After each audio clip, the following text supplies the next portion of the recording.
манай Монгол улсын нийт гадаад өрийн хэмжээ энэ оны 1-р улирлын байдлаар бол 38 тэрбум Америк долларт хүрч өслөө. За сүүлийн 4 жилийн хугацаанд бол манай Монгол улсын нийт гадаад өрийн хэмжээ бол тогтмол өсөд явж исэн гэдэг хажуудлын статистикаас харах боломжтой. За ерөөдөө арифметик дундчийг аваад үзэх юм бол 3.6% бол жил бол ингэж өсөд явж исэн. За энэ удаад бол энэ оны 1-р улирал дээр бол 2.2%-аар бол улирлын өсөлт бол ажиглагдж байгаа гэдэг нь бол харагдж байна. За ерөөдөө гадаад өрийг хэдүүлээ задлж авч бол үзцгээе. За ерөөдөө гадаад үр дээр бол нийтдээ нэг юм 5 өрийн хэлбэрүүд бол байгаа. За эндээс ард иргэд бидний амьдралд хамгийн чухал нөлөөтэй энэ гадаад үр нь юу вэ гэхээр мэдээж засгийн газрын бол өөр бол байдаг. За түрүүн миний хэлсэн тоо тэр чигтээ засгийн газар өөр бол биш. За засгийн газрын нийт гадаадын зээлд эзэлж байгаа өрийн үлдэгдлийн хэмжээ бол ер нь бол нэг 4.1-тэй бол тэнцдэг байсан. За сүүлийн жилдүүдсэн ерөөхдөө энэ хэмжээг бол тогтмол бол хадгалаад явж байгаа. За 2025 оны 1-р улирлын байдлаар бол 8.6 тэрбум Америк долларт засгийн газрын өр маань өөрөө хурж очсон гэдэг ийм статистик мэдээлэл бол байгаа. За энэ бол нийт өрийн бол 23% бол эзэлж байна гэж байгаа. За ерөөдөө дийлэнх нь манай Монгол улсын нийт гадаад өрийн бол шууд хөрөнгө оруулалт хэлбэрээр орсон. Голдоо бизнесийн ийм чиглэсэн ийм бол зээлүүдгээ гэдэг харах боломжтой. За энэ төрлийн бол зээлүүд бол 46% бол эзэлж байгаа юм аа. Тэгэхээр манай Монгол улсын хувьд бол засгийн газар огцом гадаад өрөө сүүлийн 4 жилийн хугацаанд нэмээд байгаа гэсэн тийм бол асуудал бол байхгүй гэдгийг бол бид анхаарах ийм шаардлагатай байдаг. За ерөнхийдөө гадаад нийт өр өслөө гэдэг мэдээлэл гарна. За араас нь ямар зүйлийг бид анхаарах ёстой вэ гэхлээр энэ өөрөө манай Монгол улсын нийт энэ эдийн засгт өөрөө аюул занал эрсдэл учруулж байгаа үгүй гэдэг дээр бол чухал ийм асуултын тэмдгээр гарч ирдэг. За яг одоогийн байдлаар бол манай Монгол улсын энэ нийт гадаад өрийн хэмжээ бол яг ийм тулцсан эрсдэлтэй ийм нөхцөл байдалд бол хүрээгүй гэдэг бол бид анхаарав шүү дээ. Мэдээж гадаад өр өссөн гэдэг нь бол заавалчгүй эрсдэлд орно гэсэн бол үг бол биш ээ. За энийг ямар статистикаар ямар тооцоолоор бид хардаг вэ гэхээр нийт дотоодын нийт бүтээгдэхүүнд эзэлж байгаа за засгийн газрын өрийн хэмжээг бол бид тооцож үзэх юм бол шаардлагатай бол байдаг. За нийт энэ засгийн газрын өр маань дотоодны бүтээгдэхүүнтэй харьцуулаад үзэх юм бол 2024 оны жилийн эцсийн байдлаар бол 41.8% орол байсан. Зэрэгт хуулиараа бол ерөөхдөө 60%-аас бол өсгөх ийм боломжгүй. Энийг бол ер нь хуулиараа хоригддог. За тэгэхээр сүүлийн энэ 5 жилийн статистикийг энэ хажуу тал дээр үзүүлсэн байгааг харах юм бол ер нь 2020 онд бол 75.5%-аас тогтмол энэ засгийн газрын өрийн дотоод нийт бүтээгдэхүүн орох хэмжигдэх энэ эзлэх хувь нь бол тогтмол буураад явсан гэдэг бол харах ийм боломжтой.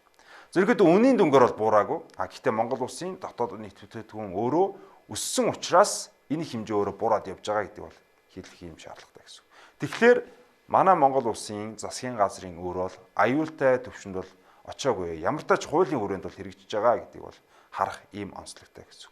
За хоёрдугаарт манай Монгол улсын хэмжээнд бол 2 ийм төрлийн бол гадаад зээлийг бол авч байгаа. За нэгт нь бол үнэт цаас хэлбэрээр, нөгөөт нь шууд зээл хэлбэрээр авч байгаа. За үнэт цаасны хувьд бол ер нь бол маш олон бондуудыг бол гаргасан. За хажуудлын график дээр бол хизээ ямар бонд яаж төлөгдөх вэ гэдэг ийм товч мэдээлэл бол оруулсан байгаамаа. За хамгийн наан төлөгдөх нь бол энэ номад бонд бол 26 онд бол төлөгдөнө. За ингээ бусад бондууд ерөнхийдөө дайжгүй 2.5 тэрбум одоо долларын ийм бондын төлөлт бол хүлээгдэж байгаа. Гэхдээ ойрын хугацаанд тулцсан ийм төлөлтүүд бол байхгүй гэсэн. Тэгэхээр түрүүн миний хэлсэн 38 тэрбум Америк долларт манай Монгол улсын нийт өр өссөн.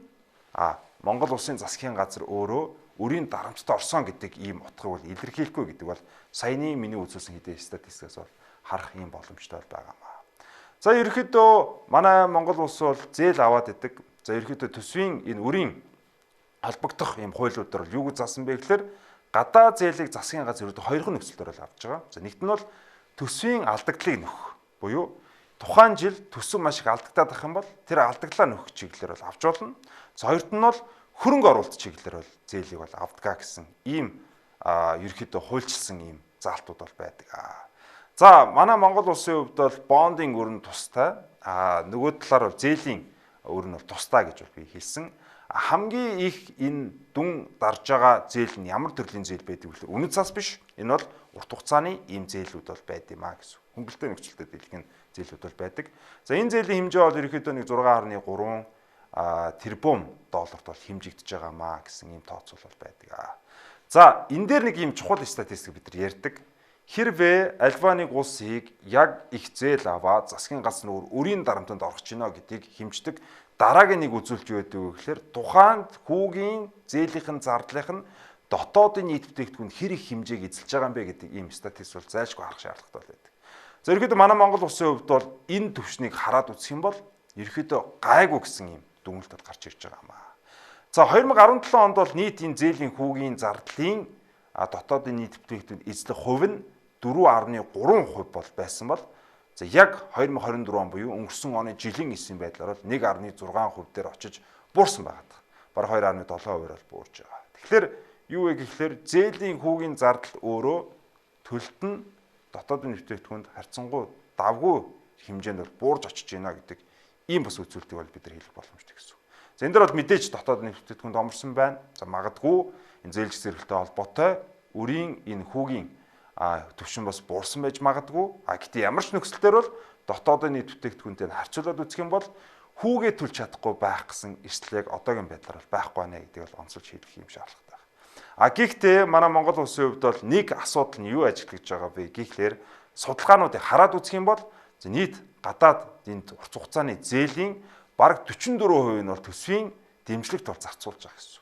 Тэгэхээр манай Монгол улсын энэ төсвийн дэмжлэгт зарцуулж байгаа энэ мөнгө өөрөө гадаа зээлээс орж ирж байгаа гэдэг нь бол нэлээд ийм шүүмжлэггүйц юм асуудал байгаа юм аа. Тэгэхээр төслөр бол маш олон ийм халамжийн төслүүд бол байдаг. За маш олон ийм мөнгө тарах ийм ажлууд бол байдаг. За шаардлагагүй ийм хөрөнгө оруулалтуудын төслүүд бол байдаг. Тэгэхээр энийг бол гадаадын зээл тусламжаар бол дэмжих ийм хандлагатай байна гэсэн үг. Тэгэхээр ийм нэг тооцоол бол яригдж байна. Тэгэхээр манай Монгол улсын хувьд бол гадаадын өр өөрөө өссөн үнэн. Гэхдээ энэ бол манай Монгол улсын засгийн газар бол гадаад зээлийн өрөнд бол орж байгаа гэсэн ийм асуудал эрсдэлд орж байгаа гэсэн зүйлийг бол илэрхийлэхгүй. Гэхдээ цаашдаа энэ гадаадын зээл тусламжийн ерөнхийдөө зарцуултыг нь бол төсвийн дэмжлэг биш яг хөрөнгө оруулалт чиглэлээр нь зарцуулах ийм шаардлага байна гэдэг статистик бол саяны тоноос бол харагдаж байгаамаа. За ингээд гадаадын зээлтэй холбоотой мэдээллийг та бүхэнд хүргэлээ. Анхаарал тавьсанд баярлалаа.